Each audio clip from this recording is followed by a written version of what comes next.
There is a silence that feels different from all the others. Not the kind of silence that follows an argument, where tension still lingers in the air. Not the kind where you're waiting for a message, checking your phone, replaying conversations in your mind. This is a deeper silence. The kind that comes when both of you stop. No messages, no calls, no subtle attempts to reconnect, no reactions, just nothing. And at first, that silence can feel unsettling, almost unnatural, because for so long, the dynamic between you and the narcissist was never truly quiet. Even in the moments of distance, there was always something underneath, an expectation, a pull, an anticipation that the cycle would restart. But now, it hasn't. And that's when the real process begins. Because when you and the narcissist both stop contacting each other, what happens next is not just about them. It's about what rises within you when the noise finally fades. At first, your mind may try to fill the silence. You may find yourself wondering what they're thinking, what they're doing, whether they miss you, whether they've moved on. You may feel the urge to reach out, to break the quiet, to get some kind of clarity, because silence can feel like a question that hasn't been answered. And when you've been in a narcissistic dynamic, you are often conditioned to seek answers from the very person who created the confusion. But this silence is different, because for the first time, there is no immediate reaction to manage, no tone to analyze, no behavior to interpret.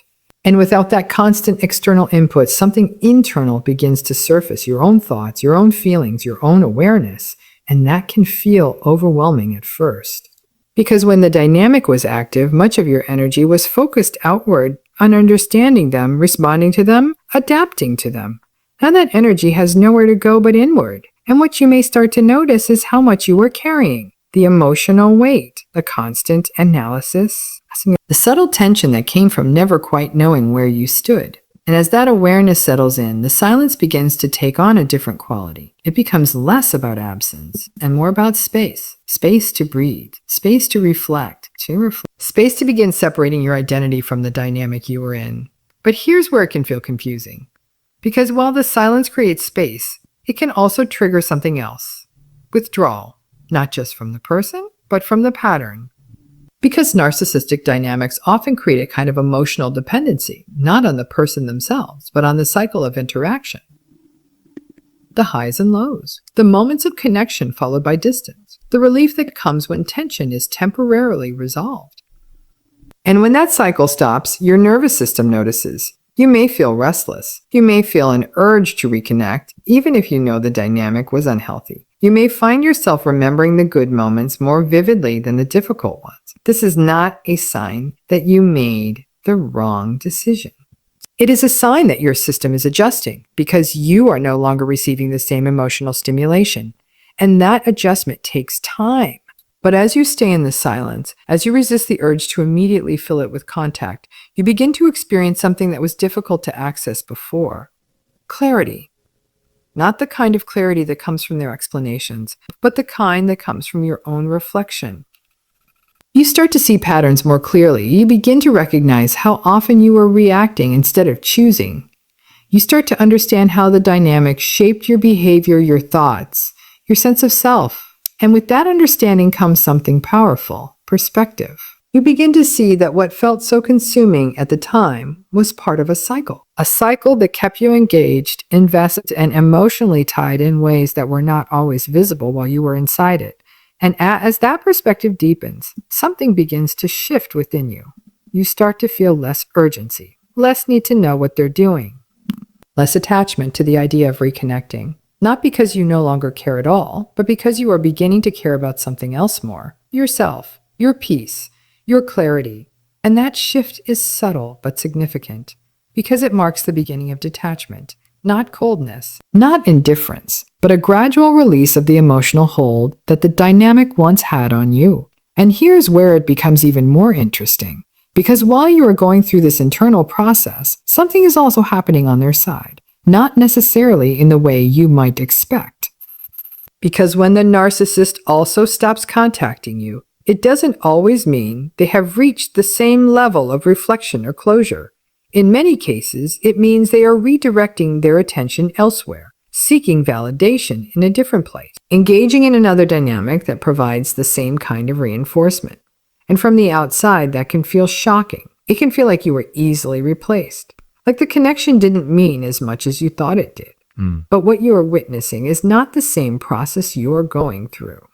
You are processing. They are often avoiding. You are reflecting. They are often redirecting. And that difference matters because it means that while you are growing, they are likely repeating. And that realization can be both freeing and painful. Freeing because it confirms that the dynamic was not sustainable. Painful because it challenges the meaning you once attached to the connection. But within that pain, there is truth. And truth has a way of grounding you because it allows you to see the situation more clearly without the distortion that was present when you were inside it. And as you continue to sit with that clarity, the silence begins to transform. It is no longer something you fear. It becomes something you value.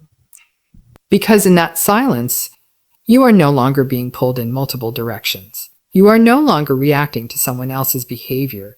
You are no longer trying to maintain something that required constant effort. Instead, you are beginning to rebuild your relationship with yourself. You start to notice what you feel when you are not influenced by their presence.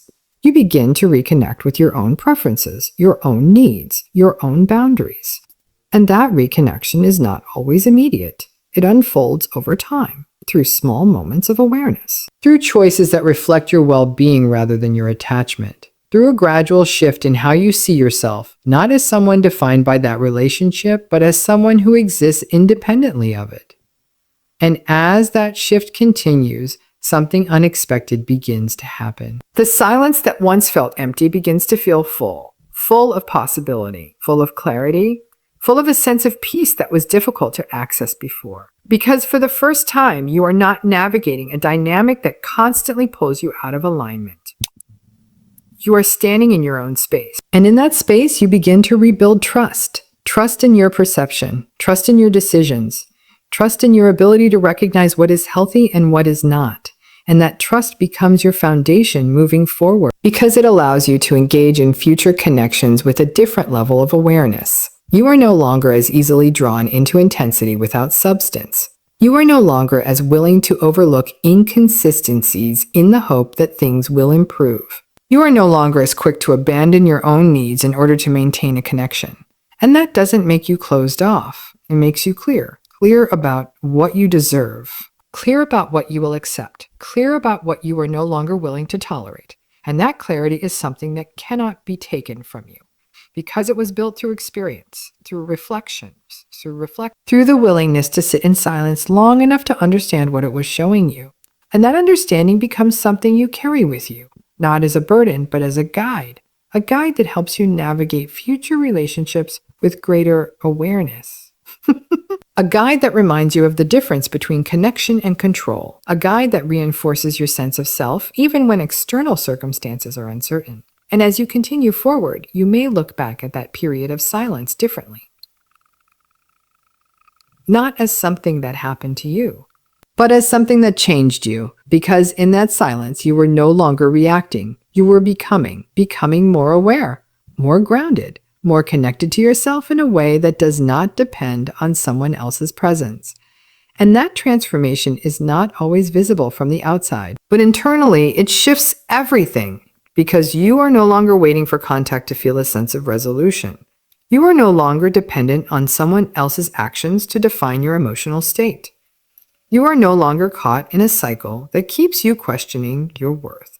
Instead, you are standing in a place where your sense of self is not tied to whether or not someone reaches out, but through the quiet, steady realization that you are no longer the same person who once needed that connection to feel complete. You are whole in a way that is not dependent on their presence. You are grounded in a way that is not shaken by their absence. And that is what makes the silence so powerful.